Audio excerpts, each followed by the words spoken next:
Hey, wait, before we go any further, you have to tell me the Babe Ruth story. Well, relate that Babe Ruth story before we go any further. That's associated with... you were what, 12 years old, right? Yeah. 19... Was what the project they call Hog Island. Yeah. Hog Island was a project that sunk a mine drift down in the mines, across from the tracks, across from the D&H tracks. Right. And the idea was to dig out this big room to put pumps in it, to pump out the water. Because the mine water, all the water creeped into the mines. From Forest City down, yeah. It would just seep into the mines. Yeah. And that would impede mining, right? Yeah. Yeah. All right. So it was a pumping. So my father's ran the drum that let the cars up and down. And his boss was a guy from Avoca by the name of Newman Clark. Right. Newman had a son, Billy. And... is your age? A little younger. Yeah. So I used to know about Babe Ruth by 12 years old. Everybody did. Yeah. And the fact that he came to Scranton on what they'd call barnstorming trips, that was a bunch of major leaguers would get together after the season was over and before the cold weather go around and play in different cities against the local team or some other local major league players that were living around that city. All right, go ahead. Well, Ruth wasn't on a barnstorming trip this time. Yeah. Sort of was. Yeah. He was staying... See, Newman Clark's boss, the overall boss of the whole works, the engineer that sunk that shaft in that room was a guy from music by the name of Gene Sullivan. Now, that section of music was right over by Avoca, so a lot of people that lived in Avoca thought that music section was actually Avoca. Right. But anyhow, right. This day, my father, I knew Babe was coming to Scranton, but this day my father came home and he said, how would you like to go down and see Babe Ruth tomorrow? Oh, smoke. Yeah. I said, and how? Yeah. Well, he says, Newman is taking Billy down. Right. And he told me to ask you if you want to go down, he'd take you. So all set. You said sure.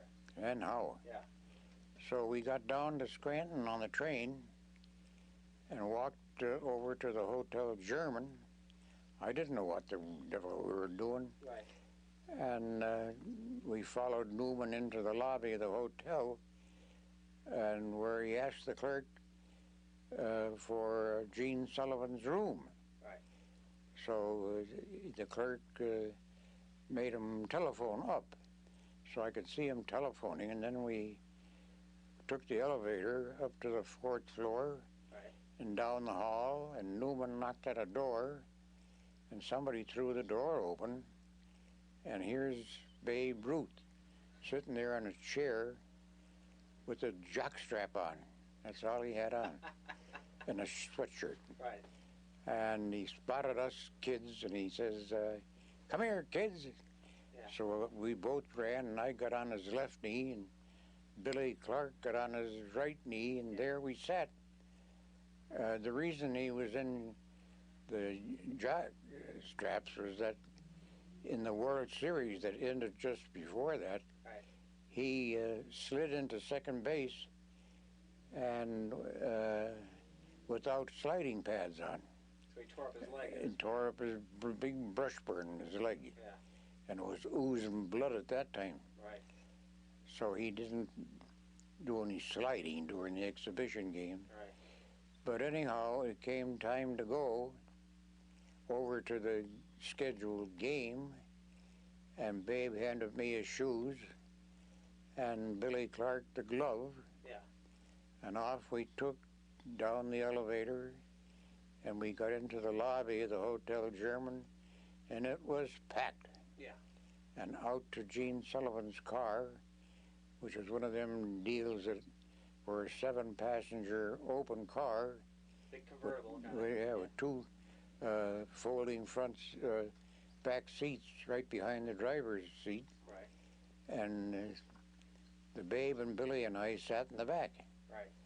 I was on his left and Billy was on his right. And all the way over to the baseball field, the place was packed, crowded. Right. And Babe is saluting. He says, "Wave your hand, boys." So we waved. They didn't know who we were. This is like 1925 or something like that, right? Yeah. Yeah, 1925. So we finally got over to the baseball field, and the crowd that had a program made up for Babe grabbed him, and that was the last we saw of him.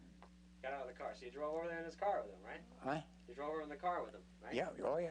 Dean Sullivan's car. Right. And that was the last we saw of him. What was the stadium again? What was the name of the stadium? It was called Brooks Field. Is it still there? But it's where the football field is now.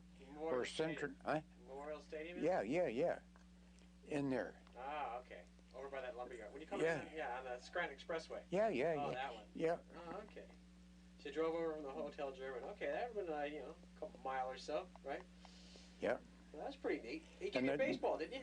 Yeah. He gave me an autographed baseball, which I kept for about 25 years. And his signature finally wore off, so I figured there's no use. People couldn't make out the names. Yeah. So I used it. You just played with it. Yeah. It went away. Yeah.